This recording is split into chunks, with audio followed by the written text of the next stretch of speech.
Conversar un poco de ese tema y analizar cuáles serían los efectos. Vamos a conversar con Alicia Jiménez, abogada laboralista, al respecto. Alicia, ¿cómo estás? Muy buenos días y bienvenida a Central Informaciones. Hola Valeria, ¿qué tal? Qué gusto en saludarte. Alicia, esta propuesta, esta iniciativa, sabemos que todavía falta la observación o no del Congreso, del Ejecutivo para que pueda ser ratificado por el Congreso de la República. Es un antecedente, es un precedente porque es, digamos, una lucha que venían haciendo ya este gremio de trabajadoras del hogar hace más de 30 años. Efectivamente, Valeria, se trata de una iniciativa que responde también a un convenio de OIT que se ratificó por el Perú en el año 2018. Entonces quedaba pendiente actualizar la normativa y acondicionarla conforme a estos compromisos que asumió el Perú respecto a las trabajadoras del hogar, ¿no? Que ahora se estaría recogiendo en esta norma. ¿Cuáles son los cambios, digamos, sustanciales de esta propuesta del Congreso? Sí, bueno, recordemos que tenemos una normativa desde el año 2003 que posteriormente ha sido modificada en el marco de este paquete normativo de la pandemia que trató de acondicionarse. Pero ¿cuáles son los cambios concretos con esta nueva propuesta? Primero, como se ha dicho en el reportaje, la remuneración garantizada para las trabajadoras del hogar es la remuneración mínima vital. Y esto es un cambio y un hito muy importante porque previamente dependía únicamente del acuerdo entre las partes, ¿no? Y no había esta garantía de los 930 soles por una jornada completa. Los otros cambios que son muy significativos y digamos trascienden también en cada uno de los hogares es respecto a las gratificaciones legales. Como recordarás, en el régimen común las personas reciben una gratificación en julio y en diciembre a razón de un sueldo. En el régimen de las trabajadoras del hogar que teníamos hasta antes de esta normativa, esta gratificación era equivalente a medio sueldo.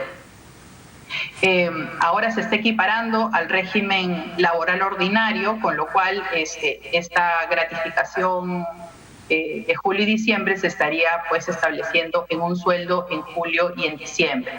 Otro de los cambios es también incrementar la CTS. Antes era de 15 días por cada año trabajado, ahora se extendería al equivalente a un mes, ¿no? A 30 días por cada año trabajado. Otro de los cambios que también es muy significativo es respecto a las vacaciones. En el régimen de las trabajadoras del hogar que teníamos hasta la fecha era de 15 días de vacaciones por cada año completo trabajado. Ahora se está extendiendo hasta 30 días por cada año de trabajo, ¿no? Con lo cual, como vemos, estamos equiparando el régimen de la trabajadora del hogar al régimen de cualquier trabajador de la actividad privada común, ¿no? Y incluso los beneficios serían superiores a un trabajador MIPE o a un trabajador PYME o a otros regímenes laborales que tienen, digamos, los beneficios menos favorecidos, ¿no? Claro. Ahora, lo que mencionaba, por ejemplo, el fin de semana en RPP, en radio, Lady Mozombite, que es la presidenta del gremio de la Federación de Mujeres Trabajadoras del Hogar, era que había un alto índice de informalidad, un alto porcentaje de informalidad. Ella mencionaba del más del 90%, 90 aproximadamente. Esta nueva iniciativa del Congreso hará que la informalidad se mantenga porque, bueno, es altísima. Imagino que la idea es que se retroceda, pero con estas condiciones de repente, no sé, me imagino, familias que no van a poder pagar, van a negociar, digamos, por lo bajo con las empleadoras del hogar, manteniéndolas en la informalidad. ¿Existe ese riesgo? Efectivamente, existe el riesgo, ¿no? Si hacemos un régimen que sea poco sostenible para las familias, estamos hablando de familias que no tienen estos ingresos regulares, sobre todo en julio, en diciembre, con las gratificaciones, no acceden a este tipo de beneficios por tratarse de trabajadores independientes, por trabajadores de alguna empresa MIPE o PYME, que van a tener una dificultad de poder atender y cumplir con estas obligaciones que ahora se están contemplando para las trabajadoras del hogar. Sin embargo, lo que está contemplando también esta norma es la facultad de fiscalización de SUNAFIL respecto a los hogares, ¿no?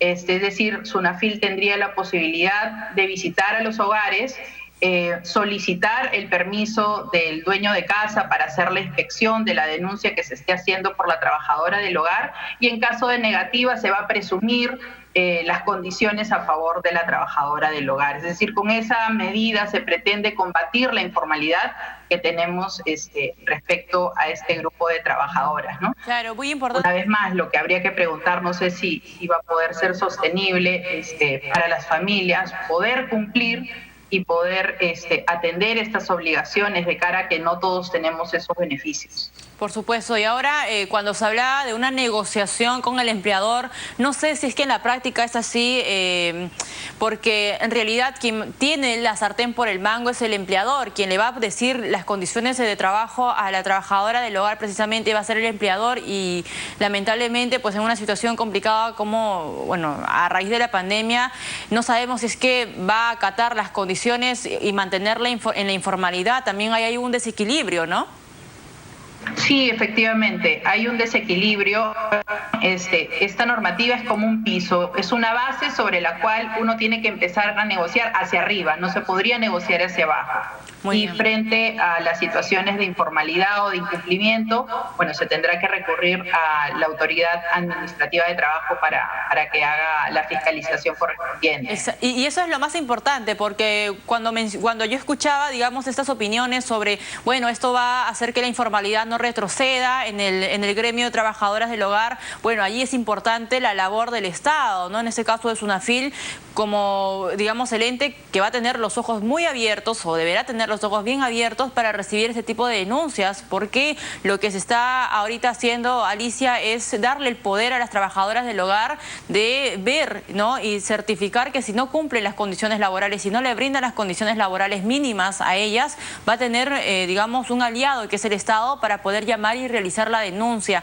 ¿Se habla de multas para las familias que incumplan con esas condiciones laborales? Sí, parte de las, digamos, de la fiscalización viene acompañada con imposición de multas y además con la presunción a favor de la trabajadora del hogar, es decir, asumir que los hechos que está denunciando son ciertos, si es que no se permitiera una fiscalización. ¿Y de las multas más o menos en cuánto oscila? ¿Cuánto es el máximo que podría pagar, digamos, una familia que incumpla y no le brinde pues esas condiciones mínimas laborales a una trabajadora del hogar? Claro, a ver, esto va a ser definido por las normas complementarias, ¿no?, que tengan que emitirse en el marco de la reglamentación de esta norma. ¿Hay ajustes, tú que has revisado la norma, Alicia, hay ajustes que se deberían hacer, hay medidas que se deberían, digamos, no sé, observar por parte del Ejecutivo? ¿Crees que haya algunos vacíos que corregir en esa norma?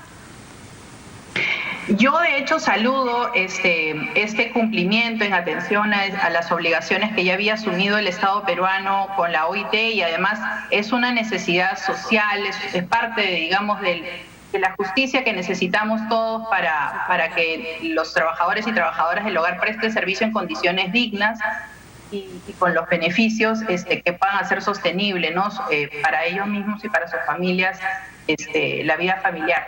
Sin embargo, sí debería revisarse o mirarse con más detalle esta extensión de obligaciones respecto a las gratificaciones, las CTS, las vacaciones, en la medida que tenemos varios regímenes laborales que no tienen estos beneficios y que para una familia regular, ¿no?, pueda ser difícil atenderlos en la medida que se está planteando, ¿no?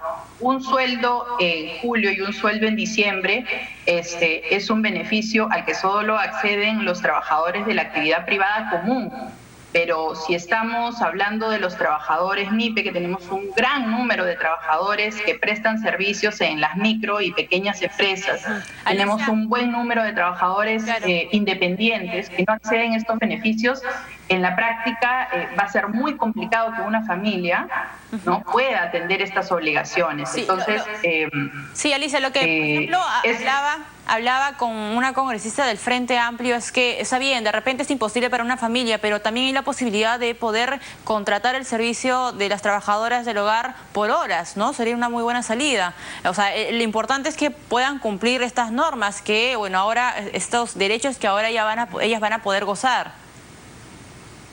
Sí, efectivamente, hay alternativas como contratar el servicio de trabajo doméstico por horas. Sin embargo, también hay que ver las realidades, ¿no? Hay muchas jornadas y obligaciones laborales de familias que se extienden pues desde tempranas horas de la mañana hasta final del día. Entonces, es necesario contar con el respaldo de las trabajadoras y trabajadores del hogar para acompañar a los hijos, para prestar los servicios en los domicilios. Entonces, claro, habría que conciliar estas dos realidades, ¿no? De aquellos que necesitan salir a trabajar con la prestación de los servicios domésticos. Muy bien, Alicia, te agradezco muchísimo que nos hayas acompañado hoy para poder analizar esta iniciativa del Congreso, gran aporte, gran avance que le brinda derechos a las trabajadoras laborales, una lucha que ellas venían arrastrando durante muchísimos años y que por fin pues el Congreso de la República se ha puesto sobre el hombro. Ojalá, vamos a ver, siempre el debate es importante en favor de los trabajadores, en este caso de las trabajadoras del hogar. Con esta